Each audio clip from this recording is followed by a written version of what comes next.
तो सहारनपुर के बाज़ारान सड़क पर हम पहुंचे हैं। चौक मोहल्ला भी इसे कहते हैं, बाज़ारान मोहल्ला इसे कहते हैं।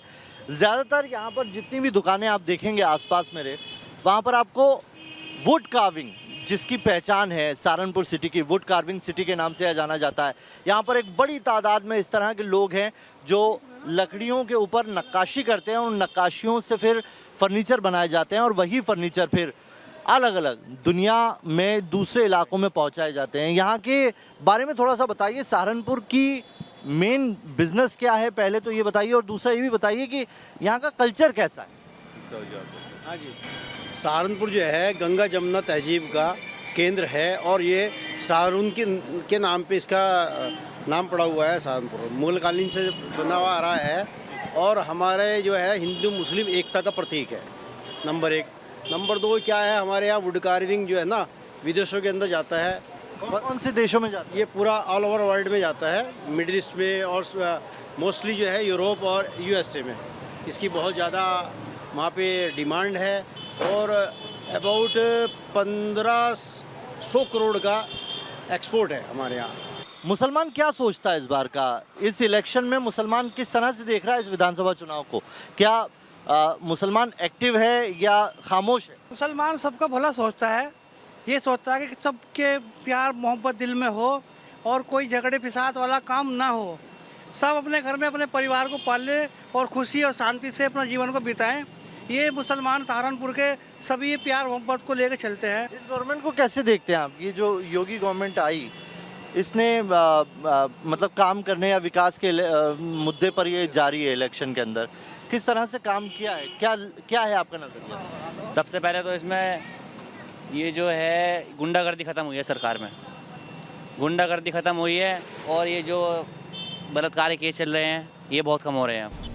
सहारनपुर मिलीजुली संस्कृति वाला शहर है। खास बात यह है कि यहाँ के भाईचारे को जिसने भी तबाह करने की कोशिश की, इस शहर के लोग उसे जवाब देने को तैयार रहते हैं। इसलिए ओवैसी जैसे नफरत के सौदागरों की दाल यहाँ नहीं गलने वाली। खुद इसका ऐलान सहारनपुर के बड़े मियाँ कर रहे हैं। ओवैसी भी आए हुए हैं इस इलेक्शन में और ओवैसी बड़ा बढ़ चढ़ के मुसलमानों का प्रतिनिधित्व करने की बात कर रहे हैं। यहाँ के मुसलमान कैसे देखते हैं ओवैसी को? नहीं, ओवैसी को तो यहाँ कुछ नहीं मिलेगा, कुछ मुश्किल से 10-5% का है हिसाब, वरना यही रहेगी जब बीएसपी है, समाजवादी है या बीजेपी है। हमारे यहाँ जो फाइट है वो बीजेपी की है और समाजवादी की है। ये पश्चिमी उत्तर प्रदेश का क्षेत्र है, यहाँ पर जो है सब लोग समझदार है, समझ रहे हैं। तो एक तरफ समाजवादी है, एक तरफ बीजेपी है। जो काम करेगा अच्छा उसको देगा। विकास वगैरह का विकास ठीक है, स्मार्ट सिटी में काफ़ी पैसा आया है, वो लग भी रहा है शहर में स्मार्ट सिटी की वजह से। जगह जगह विकास हो रहा है। शहर की तरक्की होगी तो हर तबके की तरक्की। विकास हो रहा है, ऐसे बात नहीं है विकास नहीं। तो हम सहारनपुर में पहुंचे थे और सहारनपुर का ये एक छोटा सा इलाका है, लेकिन आपने देखा होगा यहाँ के लोगों के विचार खुले हुए हैं। मौजूदा गवर्नमेंट से इन्हें कोई आपत्ति नहीं। ये कहते हैं कि मुद्दों की राजनीति होगी, अगर विकास है तो विकास में जो विकास देगा उसके साथ हम यहाँ खड़े हुए दिखाई देंगे। और सबसे बड़ी बात यहाँ पर जो देखने को मिली वो ये कह रहे हैं कि जनगण मन या वंदे मातरम से हमें कोई आपत्ति नहीं, ये हमारे देश की धरोहर है और इसे कहने से सुकून मिलता है। यानी कि ओवैसी यहाँ के मुसलमानों को रिप्रेजेंट नहीं करते हैं, ये यहाँ के लोगों का कहना है।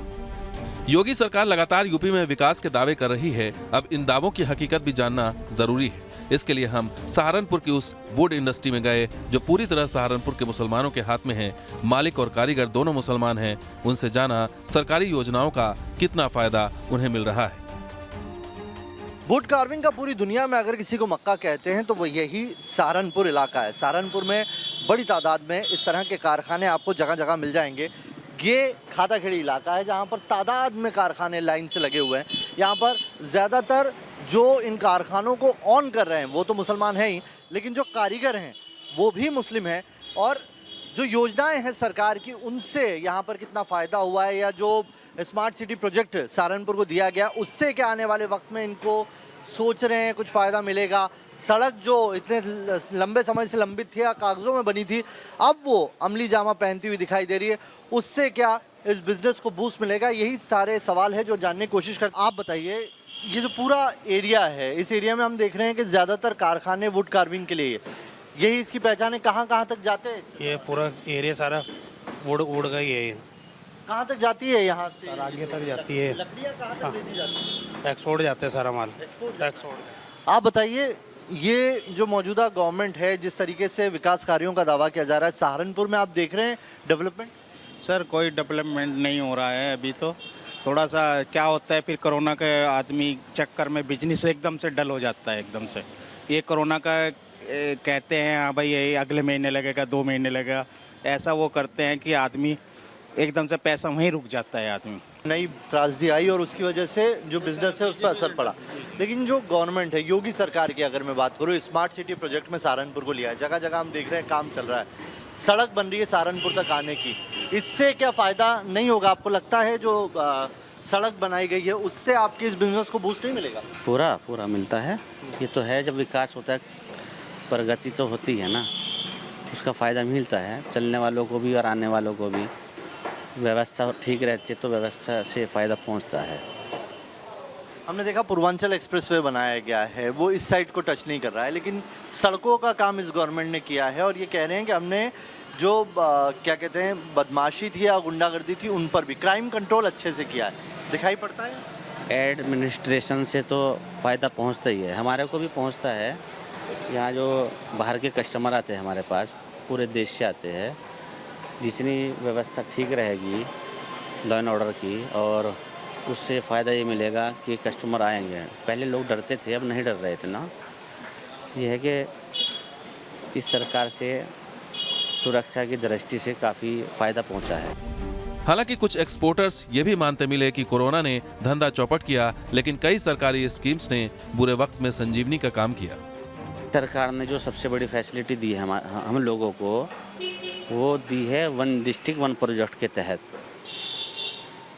एक जिला एक उत्पाद के तहत हमारा ये काम उसमें आ गया है।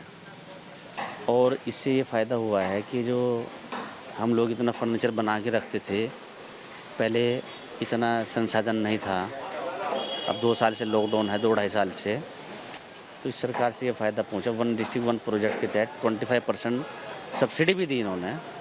आप 10 लाख का लोन ले लो, 25 लाख का ले लो, 25% आपको डिस्काउंट मिलेगा। इस सरकार में क्लस्टर पास हुआ है।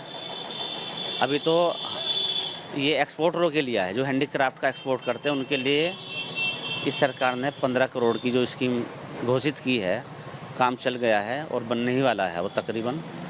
उसमें छोटे हैंडीक्राफ्ट का जो एक्सपोर्ट बाहर होता है उसके लिए है वो। अगली योजना में हमारा फर्नीचर का भी उसमें क्लस्टर बनने वाला है। तो योजना जो अच्छी है तो अच्छी कही जाएगी।